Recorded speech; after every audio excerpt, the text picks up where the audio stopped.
आप सबको जय श्री कृष्णा, प्रणाम, जय श्री राधे। आप सभी के हृदय में विराजमान परमात्मा की पावन ज्योति को प्रणाम करता हूँ। आप सभी दिव्यात्माओं को, सज्जनों को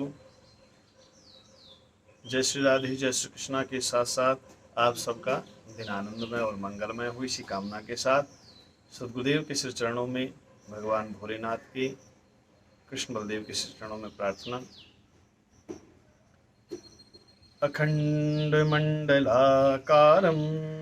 व्याप्तं येन चराचरं तत्पदं दर्शितं येन तस्मै श्रीगुरुवे नमः।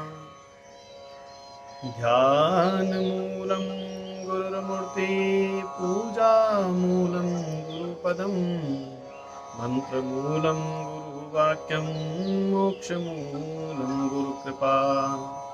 अज्ञानतिमिरान्धस्य ज्ञानाञ्जनशलाकया चक्षुरुन्मीलितं येन तस्मै श्रीगुरुवे नमः। ॐ सर्वे भवन्तु सुखिनः, सर्वे सन्तु निरामयाः, सर्वे भद्राणि पश्यन्तु मा कश्चित् दुःखभाग् भवेत्। हे समर्थ परमात्मा, हे निर्गुण निराकार, हे जगत के स्वामी, हे जग के आधार, कण कण में है बस रहा तेरा रूप अपार। तीन काल है सत्य तू, मिथ्या है संसार, घट घट का वासी हे प्रभु दया निधान। भला करो सबका प्रभु, सबका हो कल्याण। भला करो सबका प्रभु, सबका हो कल्याण। भला करो सबका प्रभु, सबका हो कल्याण। समस्त संसार का जीवन आनंदमय हो, सब स्वस्थ रहें, निरोग रहें, यही कामना भगवान से। आइए आज की चर्चा को प्रारंभ करते हैं और आज की चर्चा है करुणा, दया किसे कहते हैं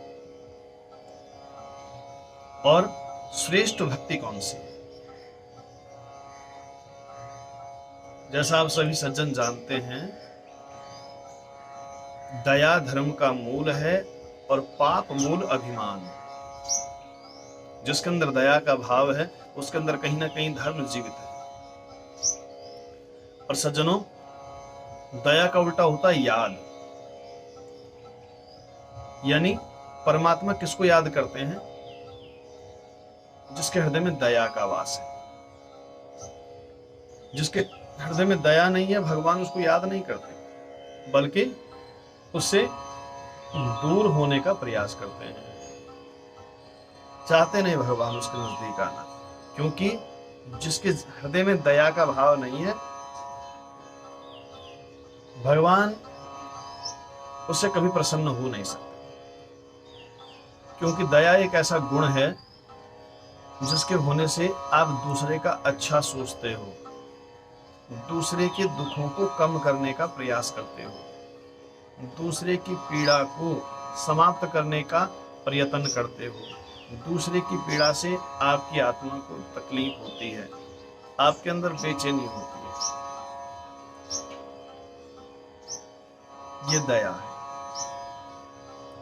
अब दया ये नहीं है कि जो चीज हमारे काम की नहीं है हम वो किसी को दान कर दें, ये दया नहीं है।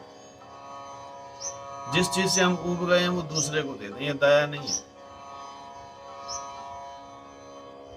दया क्या है? दूसरे के दुख में हम अपने आप को शरीक कर लें। दूसरे के दुख से आपके अंदर छटपटाहट हो, दूसरे के दुख को देख करके आप उस दुख को अपना दुख समझें, वो दया है, वो करुणा है। और इसी करुणा के बल पर, इसी करुणा के गुण के कारण से वो परमात्मा सबके दुखों को दूर करता है। अपने अंदर करुणा का भाव जगाएं, दया का भाव जगाएं। इस दया से आपके अंदर के जो मानवीय गुण हैं वो प्रकट होंगे और इसी गुण से आप सबके हितैषी बने। तो दया करना बड़ा जरूरी है, और दया का गुण हम सब के अंदर विकसित हो, उसी से समाज का कल्याण हो सकता है। दूसरे के दुखों को दूर करने का प्रयास यानी अपने सुखों में वृद्धि करना सीधी।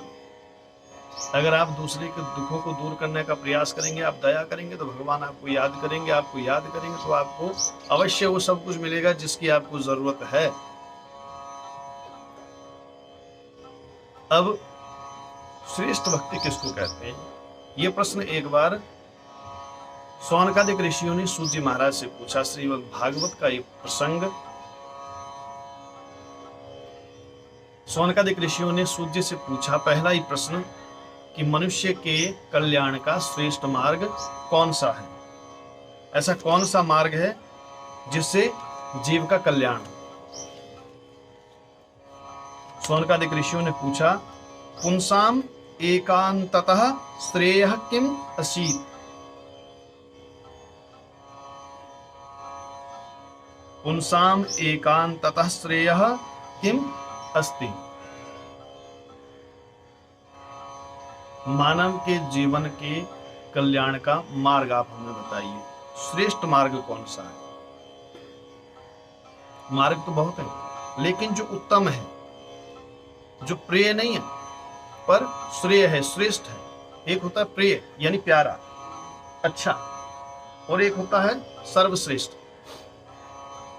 तो जो प्यारा हो वो जरूरी नहीं है हितकर भी हो।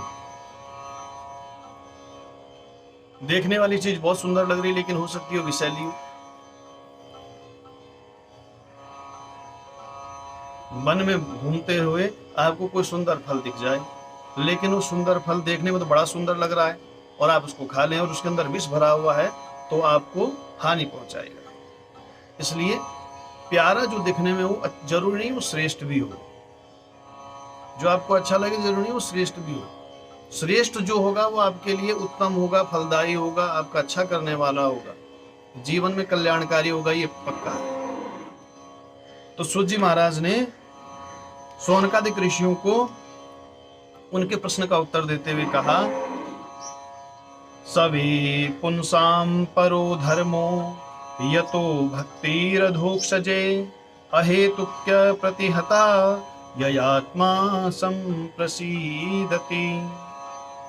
आपने पूछा कि परम कल्याण का मार्ग कौन सा है, तो सबसे श्रेष्ठ जो मार्ग है वो भगवान के चरणों में प्रीति, भगवान के चरणों की भक्ति यदि हो जाए तो इससे श्रेष्ठ बात और जीवन में कुछ हो नहीं सकती। यदि भगवान के चरणों से प्रेम हो जाए तो इससे श्रेष्ठ और कोई बात हो ही नहीं सकती। इससे श्रेष्ठ कोई धर्म नहीं है जीव का।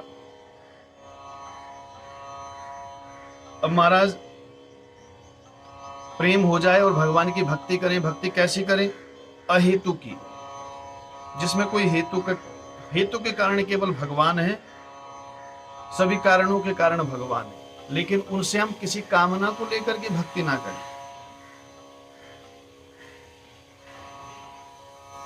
तो कैसी भक्ति करें? अहेतु की भक्ति करें, यानी कामना रहित, नो डिमांड्स ओनली थैंक्स, जिसमें केवल भगवान का धन्यवाद हो, कोई मांग ना हो। कैसी भक्ति हो? अप्रतिहता, यानी लौकिक दुखों की मार चाहे कितनी पड़ जाए, कष्ट कितने ही हो जाएं, जीवन में कितनी विघ्न खड़े हो जाएं, लेकिन आपकी भक्ति डिगे नहीं। अप्रतिहता। और जिस दिन आपके जीवन में ऐसी भक्ति का प्रादुर्भाव हो जाएगा, उस दिन आपका कल्याण हो जाएगा। आजकल हम देखते हैं कि भगवान की पूजा हम किसी न किसी कामना को लेकर के करते हैं। ये ठीक है, लेकिन ये निचले स्तर की भक्ति है। शुरुआत के लिए ठीक है, लेकिन अंत के लिए ठीक नहीं। तो पहले कामना को लेकर के आप भक्ति करते हैं, उसके बाद निष्काम भाव से जिस दिन आपकी भक्ति हो जाएगी, उस दिन आपका जीवन धन्य है, और ऐसी भक्ति से भगवान प्रसन्न होते हैं। तो हम सबके अंदर भी अहेतु की भक्ति का प्रादुर्भाव हो, भक्ति महारानी हमारे सबके हृदय में प्रकट हो, और वो भी निष्काम, बिना किसी कामना के। भगवान के चरणों में प्रेम हो और हम सबका उद्धार हो। जय श्री कृष्णा, जय श्री राधे।